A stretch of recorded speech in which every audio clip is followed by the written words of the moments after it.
Hey guys, welcome to the Live Big, Find Your Magic podcast.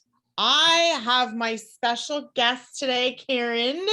Welcome, Karen, to my podcast. I'm so excited to have you. I'm excited to be here. I'm so excited. Let me tell you guys, Karen is like the biggest inspirational bad A woman on the planet. I'll tell you, if you follow her life like I have over time, you would be inspired just by watching her. So that's one of the biggest reasons. Well, one of the reasons why I wanted her on this podcast, just to share her story and just show you guys just how amazing life can be when you just, I don't know. I mean, it's just, I followed her journey and it's just, she's human. She's a real person.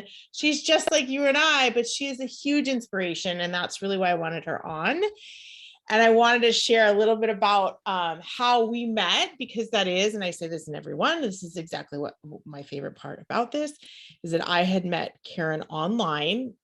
I actually don't know. I mean, I know that you and I had a mutual friend that was a fitness coach, because I remember she was friends with you and I was friends with her.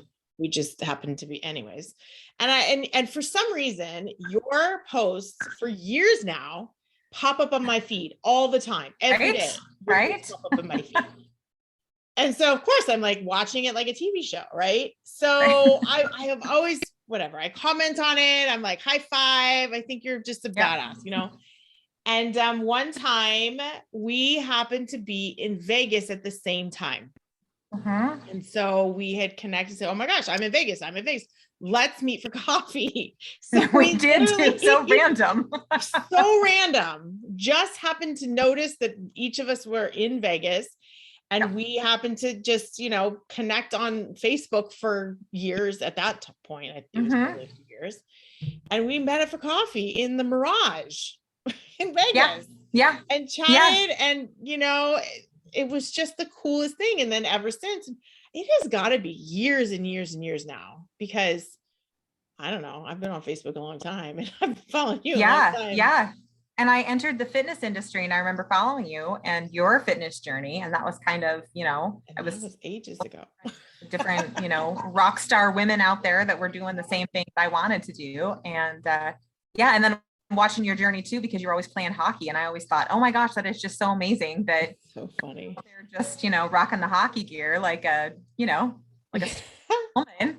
And so, you happen to be in Vegas and it was like, oh my gosh, I just have to go down and say hi. And so it was like an old friend. It felt like that. It felt like we had known each other forever, and that was not our first meeting in person. Yeah. But it was.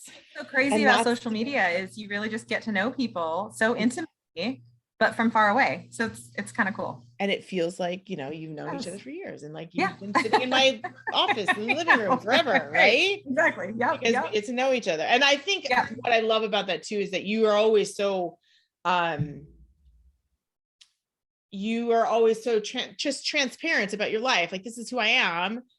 Take it or leave it, right? And that's what really brings people in, is like, hey, she's real, she's it's not all filters and rainbows and butterflies. You're like a real person. You go through things, and and some could argue that sharing it on social media is obviously not their thing.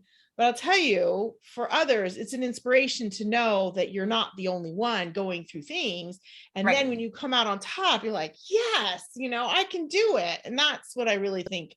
I think you embody just like the realness of being a woman in, a mom, and, trying to figure things out and live life and grow as a person and become something that you're proud of, those kind of things. I think we're cut from a very similar cloth. We just. Yes. And what's interesting is when I'm saying all these things that I'm doing and trying to say like, hey, this is real life, I started out just really talking to myself. Like, I was just talking to me. And it still blows me away that people say things like you inspire me, or I watch you and I can't believe that you've done this. And you're the reason why I get up and work out in the morning. And that still blows me away, because really what I do is I just talk to myself. And that's been a big part of my journey, is verbalizing out loud so that I can hear, but as a byproduct, other people have heard, and it has been helpful. And that's, it blows me away, but at the same time, it makes me feel really connected with other people, because that's exactly what they're going through. And you don't, sometimes even when you're going through it, you don't realize other people are going through it. So you're sharing it, other people are watching it, and everybody's coming at it from a different angle. So the people watching are like, oh my gosh, I didn't know somebody else was going through that. And then when people reach out to me, I'm like, oh my gosh, I'm not alone. And so that's just kind of part of that connection and that human connection. And I just love it so much. Yeah. And I will say, and I'm one of them. I remember reaching out to you, and I was going through things, and I was like, how did you do this? And because I saw you do it, and I thought, okay, if she can do this, I can do this. I was a perfect example of your biggest fan, because I could relate to, what you had gone through. And like, here I was going through something similar, and it's like, okay, well, she's clearly making it through, and she's, doing it inspirationally. It's showing me that I can do this too. So I definitely reached out to you in that because of that. And as women, we really need to do that. I really feel strongly about that too, is that, for so many women, we don't have those strong connections. And when you find yourself in a situation where you don't have those strong female connections, you start to, what I wanted to do was create them. And if I didn't have them, I would create them, and I would be one of them, and I would reach out and ask for some of them. And I think that I've built this really great connection and network of women who are connected. And I create firm boundaries. There are women who've tried to enter my circle that aren't healthy for me. Yeah. And those women can't enter my circle. I'll be friendly, but they're not in my circle. And so connections, positivity, and building off of each other's downfalls and successes, I think, is just really important for the female community just in general. And so social media has really been helpful for that too. Yeah. And I think that you just gave everyone permission to do those things, because I know for me and the people that I'm surrounded by, mostly come from that same plot. Doesn't, reach out to the person, but I do know that I have never been afraid to reach out to someone, but most people are. So I think what you said, you've given people permission to say, hey, reach out to someone. If they're inspiring you, let them know that. And you just never know what happens. And that's exactly what, I experienced with you, and you've experienced with many others, and I've experienced with many others for the same reason. I have been blessed by being brave enough to reach out to tell people that they inspire me, or there's something that they share that I feel that I resonate with. And most people are afraid to do that. So I think you just gave people permission. So thank you for that. Yeah. We see it all the time. Like, don't be afraid to compliment someone. It could be the only compliment that they receive in a day. And that could be the dress that they're wearing, the way their hair looks. It could be, noticing the effort someone's put into something, or it could be not physical at all. It could be, you're an inspiration. Thank you for sharing your story. Thank you for sharing your journey. And I think that women are getting a lot braver about doing that. And that's part of that chain link connection, where when you receive that, you start to understand how impactful it is. And when you're brave enough to share that one time, it's an energy boost, right? It's just an energy feed to watch someone's face light up because you shared with them that their life had some purpose and some meaning for you. And, Totally. It's a ripple effect. Yeah. And you just never know what people are going through. I know that I had received messages. I had shared things, that were personal, and I had received messages outside of that. And it was like, you have no idea how much I needed that message. Even though I'm the one that looks like I'm like the inspiration or sharing something inspirational, I actually needed that message that you had just sent me. So being brave enough to send those, not only the person that sends it feels good about, oh my gosh, I just sent that, I feel good about sending it, but the person receiving it, and we all need that. Like, people don't take the time to send just a message, even just a message saying hello. I mean, how many messages do we get in our mail, in our, inbox that say, hey, I just wanted to wish you a great day. Doesn't happen. But think of how easy that is, right? It's so easy, and everyone wins. Yeah. So, and I think sometimes we have that intuition, but we shy away from it for some reason. I'm too busy, where they're not going to appreciate what I have to say, or, oh, it's not important that I want to say it. And one thing that has really been important to me is to be authentic. And that has been, I've been working on for the last couple of years, maybe even since, my divorce and, raising my kids, is to be authentic and to be authentically me. And if I am not feeling something, I don't do it. And I mean, unless it's work or something I have to do. Right. But if I don't want to, I am honest with myself. But if I want to, I also am learning to follow that nudge, because that nudge means something. And every time I do it, I become more and more authentically myself. And then I honor that. And, again, I just kind of go with the flow when it comes to that. And it's spilled out into this really amazing social circle for me. So just this really amazing sense of self, because I'm really getting to know who I am and how I impact the world around me. And it's been a really great adventure, and I'm not even done yet. I mean, there's still so much to do. The list is endless, right? I know. I have a question then regarding that. What would you say to people that would love to find their authentic self? They say, oh, you know what? That would be great. I would love that. But I really don't know what that looks like. What would you say, like, the first step for them to do is? What would you do? When you were like, I don't know, I really would like to step out and be my authentic self, but I don't know what that looks like. And I'm really nervous because I don't know if I like that authentic self.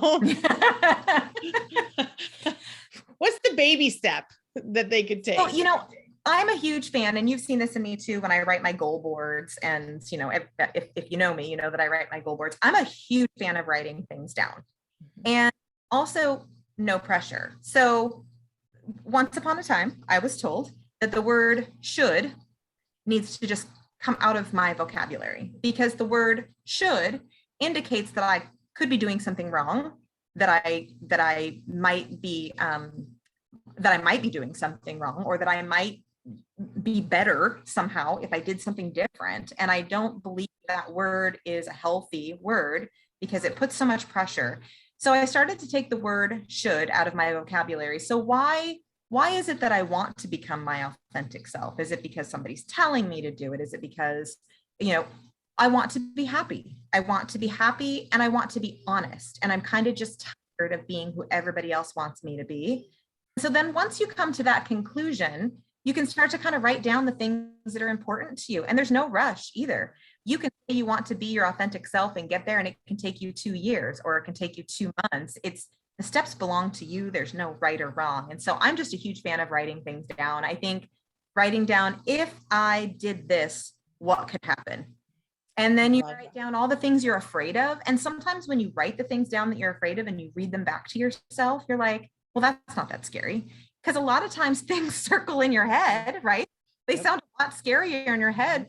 When you write them down like a story, you're like, oh, well, I don't care if that person likes me or not. Or I'm not really sure I'm looking for that person's approval. Maybe the approval you're looking for is your children, or the approval you're looking for is really in the mirror. And I think writing those things down can help you get a realistic view of what you really are afraid of. And then you can start tackling those fears one at a time. So writing things down just helps pull things apart for me. So that would be my biggest piece of advice.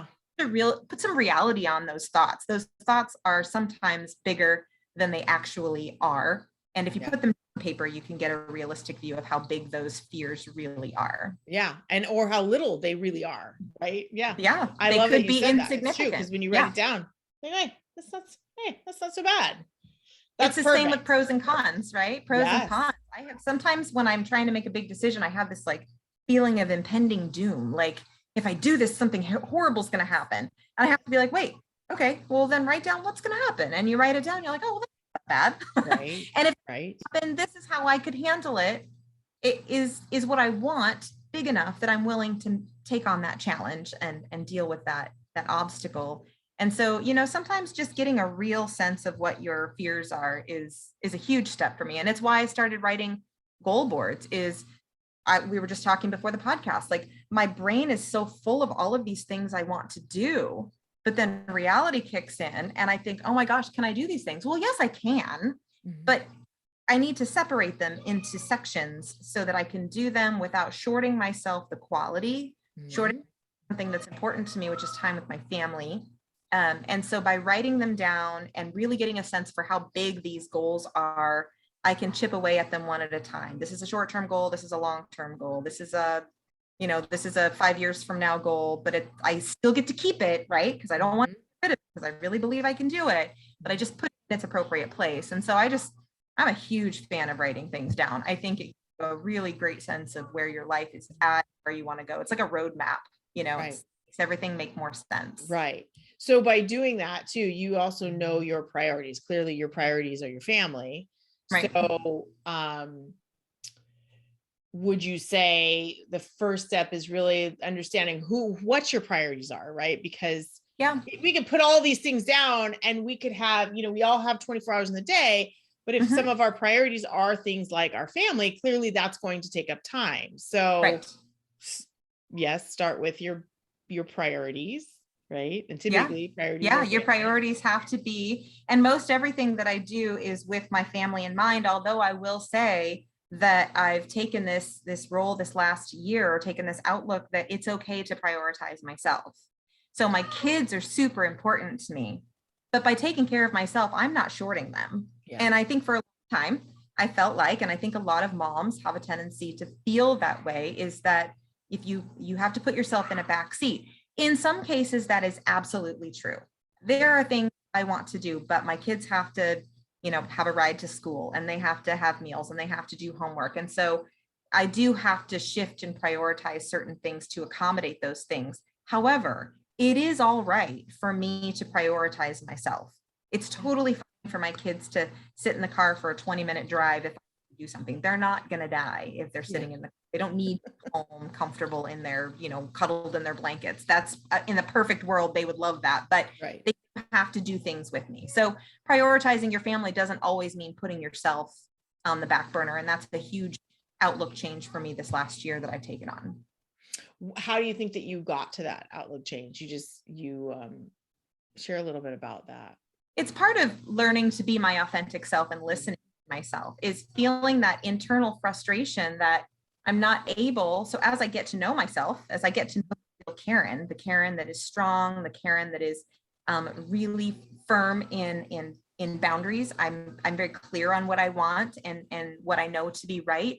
As I start to build who I really am, you start to develop things that you want to do. Well, if I want to do this, well, how am I going to do that if I'm not giving myself any of this time? And so just really trying to do that. And I have, for the first time, an incredibly supportive partner at this point in my life. And he's not just a cheerleader, but he's so realistic about what can be accomplished. He's not just like, go Karen, go, which is great, but go Karen, go only means so much. Then you need to have a real conversation about what that means. And so having a supportive partner that's willing to talk me through things, that's willing to, he loves who I'm becoming, not afraid of who I'm. He loves who I am. And that's also really helpful too. But before he came along, I had a lot of battling to do with myself. He's been a big part of me learning to be my authentic self. And I never thought having a partner, I could be my authentic self. I always thought I had to be alone to be my authentic self. And so, wow, my mind. Right. It's crazy. It's crazy. And I've watched your journey before you met him, and watching you now, it's very apparent that you are falling into your authentic self even more than you were before, because I still felt like you were your authentic self because you were an inspiration and you were real. But I do see this difference in I don't even know if it's confidence. It's just how you carry yourself. I was going to say confidence because a lot of people think that I have this unending confidence. And I say that has been the shaky ground for me. I am super outgoing and I know my worth. However, I am more confident in it now than I was before, because I always thought that confidence meant being self-absorbed. And that's just part of how I was raised, is that if I was confident, I was self-absorbed. My ex-husband told me, "You're just so confident, I don't know who you are anymore." and getting those messages of, we want all these women in our community to be strong, but they're not allowed to be confident because that's intimidating. And so being okay with myself being confident. And so the confidence that you see now is less forced than it might have been in the past. It's like your and true so confidence. I am exactly. And that's part of the journey, right? Because my journey is not over. I mean, I'm 45. My journey is still happening right in front of me, and it will still continue to happen for years to come. There is no end to this in sight necessarily. And I hope to continue to grow and be more myself, but I certainly am a lot happier now than I was before. Yeah. I mean, it's apparent. You glow, girl. So share with us a little bit about what your new, it's not even new. It's not new, but you're on the Utah, I play hockey. You are a badass woman who is playing a sport and just embracing this and just really kicking it. Yes. So share with us what your hobby is that's turned into something that's really obviously passionate.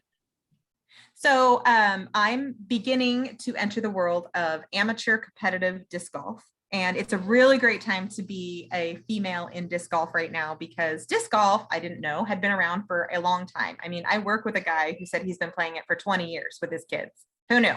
These baskets, I've seen them around here and there. And so if you don't know what disc golf is basically golf, but it's with frisbees in a basket instead of balls in a hole. Same rules apply.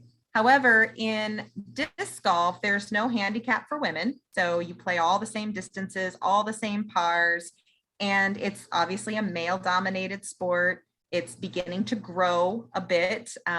The highest paid disc golfer just signed a contract for like $1 million a year for 4 years. And the highest paid female is $500,000 a year for 4 years. Mm-hmm.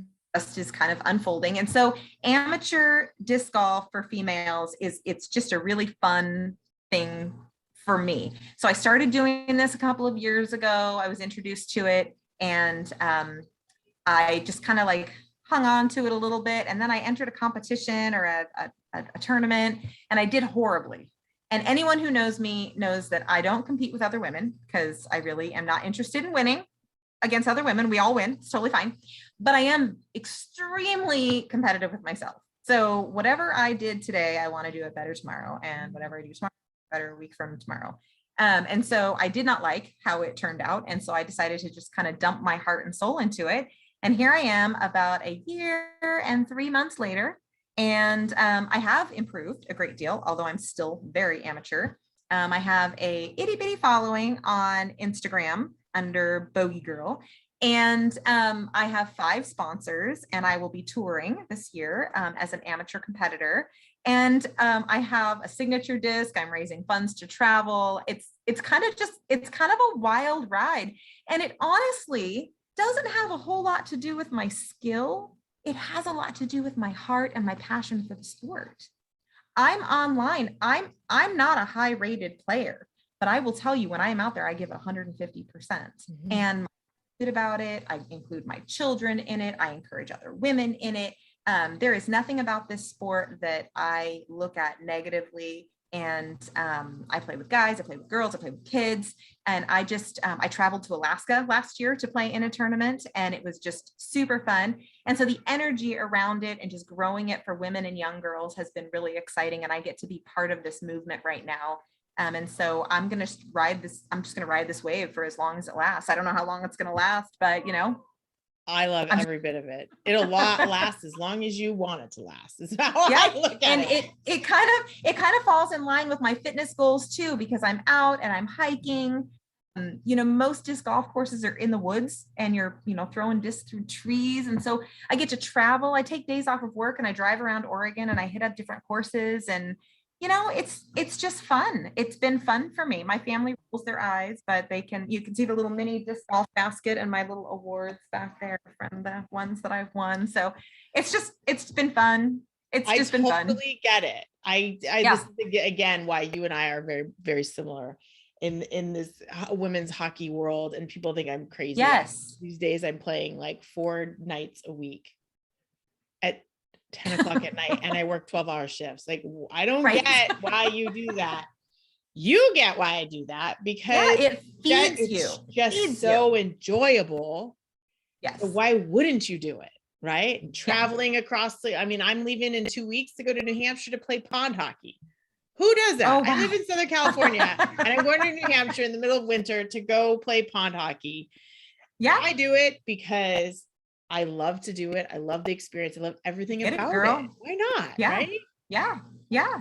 And it is another male dominated sport. And so to see that's why when I saw you in your hockey gear, I was like, really? I mean, really, this is so great. And I'm not all about, like, yeah, women take over the world. I mean, in the sense that it's a negative thing, like, Right. Have to take the place of men. But I do think it's amazing when women just aren't afraid to just go after what they want and take it on, even if it's unconventional or, out of the, whatever the norm is supposed to be.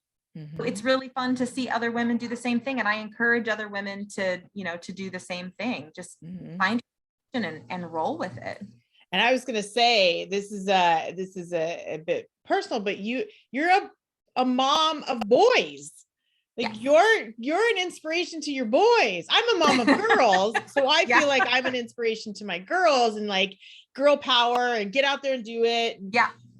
But you have a different experience. You've got these boys that, I'm sure totally look up to you.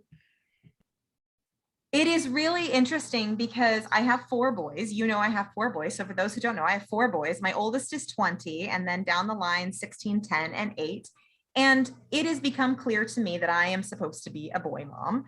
My goal is not just to raise young men who contribute to our society, but to show them what a woman is in our society, in order to raise men who enter our society supporting and loving and honoring the place of women in our communities without being, raunchy and men suck and all that stuff, because I want my boys to be men that feel important and valued. I just want them to also seek a higher class of partner and honor their partner in everything that they do. And I just think I never understood it. I was always terrified of having girls, and now I understand why. I really think that boys was my niche because we do need men in our community who are, for lack of a better term, we need men who are feminists. We need men who really lift up women in our communities, honor them and offer them a place. My fiance, Rob, is amazing. He in no way, shape, or form tries to push down anything that I do or discourage anything. And I might intimidate him. I don't know. Maybe I do. Really, really, really good at just letting me roll with it and not making me feel like I'm doing anything wrong by just being me. Big presentation me. Right. And I love that. And I want my boys to embody that same persona in this world. And so that's why I'm glad I wanted to bring that up, because I think that, I've watched it and I think that that's so important. Yes. Today. And you have the opportunity to, mold your boys into, obviously you're a mom and you'll always be mom, but you have the ability. It's the same for me. I have the ability to teach my girls, like, it's okay to play sports and, even though they don't really play step in sports, but you get my point. We take on this role that, like, okay, we're going to take this responsibility as a parent to use what we have going on in our life, not what we had going on in our life way back when, but now, and use that to teach our growing kids into being, amazing human beings. So I love that you're like embracing that. And your boys, I know they already are, but they're going to grow up to be, amazing young men. And like, you have, because you're a badass. They're not going to have much choice. Created that. Yeah, I think it's amazing. Yes. So besides for your passion now and your family. What else would you say brings you joy in life? Is there anything else that like you sit back on a day and you're like, really, I really like this, or first thing that comes to mind? Well, there's two things. I mean, I love being outdoors. So anytime you see me, I'm working on hiking every mountain in Oregon. So just kind of sitting on the mountaintop of every mountain in Oregon is kind of my goal. And I don't think I'm halfway through, but I'm close to halfway through the ones in Oregon. And I've even tipped on some in Washington. But I actually, my passion has always been, I've tried to hone it in. I started with fitness. I got into fitness because I really wanted to understand my body. I wanted to understand why I was so hard on myself. But as I've done that, I've met this amazing group of women and realized that my connection is really with women. And this year is actually my goal to start, similar to you starting this podcast, starting a motivational speaking kind of a side gig where this is what I do. My connection with women in supporting other women, growing their authenticity, growing their passions, growing their self-esteem, without the competitive, negative, toxic energy that can enter some female circles. And I don't think you have to be a big name to do that. I think you can just be a community, part of your community. And I think that you can enlighten that. And so my passion really revolves around connecting with other women. And I am a mentor here in town for an agency who helps transition women from prison into the community. And so I was mentoring a young woman who was kind of, got out of prison and kind of moved into the community. And I'm now mentoring another. And so just finding ways to really connect with people who need that little extra uplift, of support. That I would say that feeds my energy so much that I can't even wrap my brain around how to describe it. There's much to it. Yeah, I totally get that. And I'm so glad that you shared that, because I didn't know that piece of your, that's on my goal board for 2022. So obviously I love that, because again, we live very parallel lives here. So I'm really glad that you shared that, and I cannot wait to see where you take that, I don't even really know how to get started, but I know that the energy is there. It's manifesting. The goal is on my goal board, and I just continue to make connections. And at some point there's going to be a caveat and a door that opens in the right spot. And it could be through my disc golf journey that I'm entering in this female disc golf world. Could be through the fitness world. It could be through something else. It could be through this podcast. I don't really know how it's going to manifest itself, but it is going to manifest itself and it is going to happen. But it is a huge passion of mine. And as I move forward, I know it's going to be something that I can put into play. I just don't know exactly how to do of the pieces with, Right. But I'm going to give you credit for taking the initiative, or the being intentional about putting yourself out there, knowing that if you put yourself out there, something will happen. If you don't put yourself out there, nothing will happen. So you're taking on these opportunities and going, I know that the energy is there and the passion is there. I have no idea how it's going to evolve, but I'm putting myself out there in all of these places that it possibly can. So I'm giving you huge credit for that, because that's how anything has ever happened for me, is just putting myself out there, not knowing what this is going to happen, how this is going to transpire. But if I don't put it out there, if I don't be intentional about, choosing to say, well, maybe this is the opportunity that's going to help me do what I really want to do. If I don't put myself out there, then it's never going to happen. And I'm going to be sitting on the couch and wondering, what if I would have put myself into those places and positions and with the right people, and what if? But you're a perfect example of taking the action, because by doing that, it's going to happen. Don't know how. And destiny can only take you so far. You still have to be willing to knock on those doors.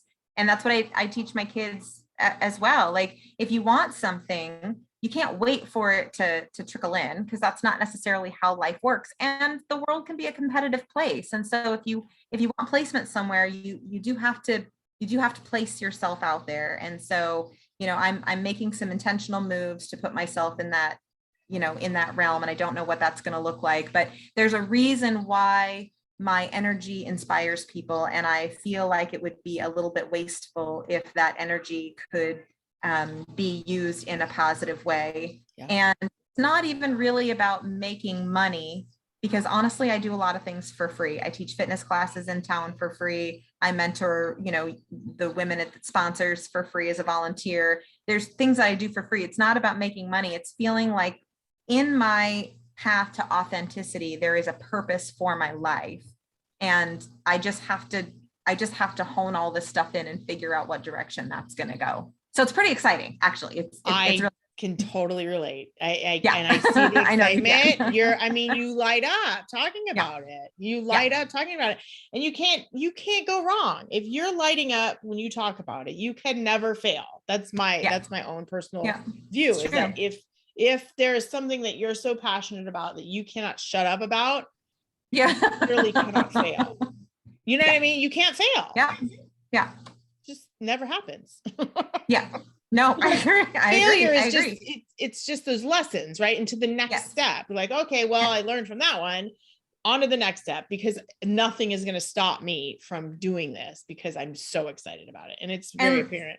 And like I said, I don't know how it's going to manifest itself. So I don't really have expectations that it's going to be here. So I won't be disappointed if it's here. I just know that it's going to happen. And so it's out there, and I don't know what it's going to look like, but you'll see. You'll see it when it happens. Yeah, I can't wait. And you heard it here first. Yeah, exactly. I feel so special. Yay. All right. So can you tell everybody where we can find you? Because, we want to follow your adventures, because, I follow your adventures. Well, people make fun of me because I have multiple social media pages. I'm the most heavily on Instagram. So I have my fitness page, which is Push Fitness 541. And that is not anything except for just my fitness journey. So you'll see workout recipes and tips and my journey. And then my larger social media presence right now is at Bogey Girl. And that is my disc golf journey.